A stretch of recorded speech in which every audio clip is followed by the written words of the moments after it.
আপনারা যারা শিয়ালদার কোলে মার্কেটের দিকে কোনোদিন বাজার করতে গেছেন তারা অবশ্যই বৈঠকখানা বাজারের নাম তো শুনেইছেন। সুরেন্দ্রনাথ ও বঙ্গবাসী কলেজের মাঝামাঝি জায়গায় কোলে মার্কেট গির্জার উল্টো দিকের এই বাজারটি কলকাতার সব থেকে পুরনো এবং ঐতিহাসিক বাজারগুলোর মধ্যে একটা।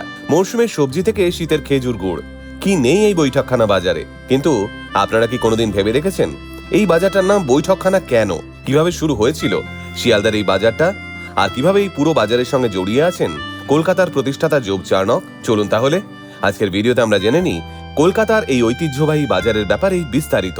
সালটা 1686। সেই সময় ব্রিটিশ ইস্ট ইন্ডিয়া কোম্পানির প্রতিনিধি হিসেবে বাংলায় এলেন কম বয়সী একজন ব্যবসায়ী জোব চার্নক। তিনি কলকাতায় এসেছিলেন এই জায়গায় একটা ব্রিটিশ বাণিজ্য কেন্দ্র তৈরি করতে। সেই সময় বাংলা ব্যবসার জন্য খুবই গুরুত্বপূর্ণ ছিল। শুধু ইংরেজরাই নয়, ফরাসি, ডাচ, পর্তুগিজরাও তাদের জিনিসপত্র নিয়ে এসে বাংলায় বিক্রি করতেন। হুগলি নদীর পূর্ব তীরে সেই সময় 3টে ছোট ছোট গ্রাম ছিল, যেগুলোর নাম সুতানুটি, কলিকাতা এবং Gobindapur. British east India company 3টে গ্রাম কিনে নিয়ে তৈরি করলো একটা নদী বন্দর, তার সাথেই তৈরি হলো একটা বড় বাজার। তখন কে জানতো এই ছোট্ট গ্রামগুলোর জায়গায় একদিন গড়ে উঠবে আজকের এই বিশাল শহর কলকাতা। পরে 1772 সালে কলকাতাকে ব্রিটিশ ভারতের রাজধানী ঘোষণা করা হলে governor general Warren Hastings Murshidabad থেকে সব গুরুত্বপূর্ণ অফিস কলকাতায় শিফট করে দেন। আর তখন থেকেই কলকাতা হয়ে ওঠে ভারতের সব থেকে বড় ব্যবসা বাণিজ্যের জায়গা। আর সেই সূত্রেই কলকাতার অন্যতম ব্যস্ত এলাকা বউবাজারে গড়ে ওঠে একটা বিশাল বাজার, বৈঠকখানা বাজার। একটা সময় এটা ভারতের সব থেকে বড় কাগজের বাজার হিসেবে জনপ্রিয় ছিল। এখানে অনেক প্রিন্টিং প্রেস এবং লেটার প্রেসের কোম্পানি ছিল। লেটার প্রেস ছিল একটা সময় প্রিন্টিং এর সবচেয়ে জনপ্রিয় পদ্ধতি। কলকাতার বহু বই, পত্রিকা এবং বিজ্ঞাপন এই টেকনোলজিতে ছাপা হতো। কিন্তু সময়ের সাথে সাথে অফসেট প্রিন্টিং এবং ডিজিটাল প্রিন্টিং চলে আসায় ধীরে ধীরে উঠে যেতে থাকে লেটার প্রেস। তবে লেটার প্রেস বন্ধ হলেও বৈঠকখানা বাজার নিজের গুরুত্ব হারায়নি। আজ ওই বাজারটি পূর্ব ভারতের সব থেকে বড় মুদি এবং এফএমসিজি বাজারগুলোর মধ্যে অন্যতম। শহরের অনেক দোকানদার এখান থেকে জিনিসপত্র কিনে নিজেদের দোকানে বিক্রি করেন। এখানে যেরকম পাইকারি বাজার আছে সেরকমই আছে খুচরো বাজারও।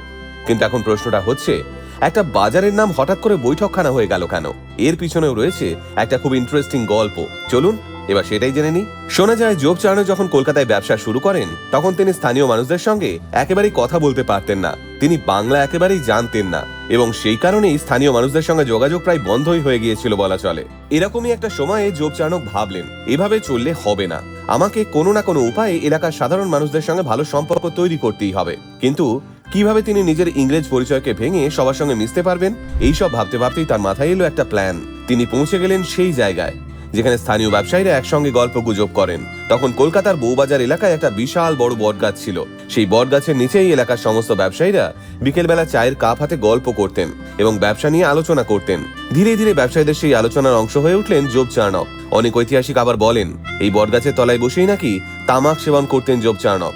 বাঙালি ব্যবসায়ীদের সঙ্গে মিশে অল্প বিস্তর বাংলাও শিখলেন চার্নক এবং তিনি এই অঞ্চলের নাম দিলেন বৈঠকখানা, অর্থাৎ এমন একটা জায়গা যেখানে বসে আড্ডা দেওয়া বা আলোচনা করা যায়। পরে সেই নাম থেকেই রাস্তার নাম হলো বৈঠকখানা রোড এবং শিয়ালদা বউবাজার অঞ্চলের ওই বাজারটির নাম হয়ে গেল বৈঠকখানা বাজার। 1784 সালে লেফটেন্যান্ট কর্নেল মাকুড়ের তৈরি কলকাতার ম্যাপেও এই জায়গার উল্লেখ পাওয়া যায়। সেই ম্যাপে লালবাজার থেকে পূর্ব দিকে যাওয়ার একটা রাস্তার নাম ছিল বাইটাকন্যা স্ট্রিট, যা আসলে ওই বৈঠকখানা নামটা থেকেই এসেছে। শিয়ালদা বউবাজার অঞ্চলের এই ঐতিহ্যবাহী বাজারের ইতিহাসটা জেনে আপনাদের কেমন লাগলো কমেন্ট করে জানাতে ভুলবেন না কিন্তু।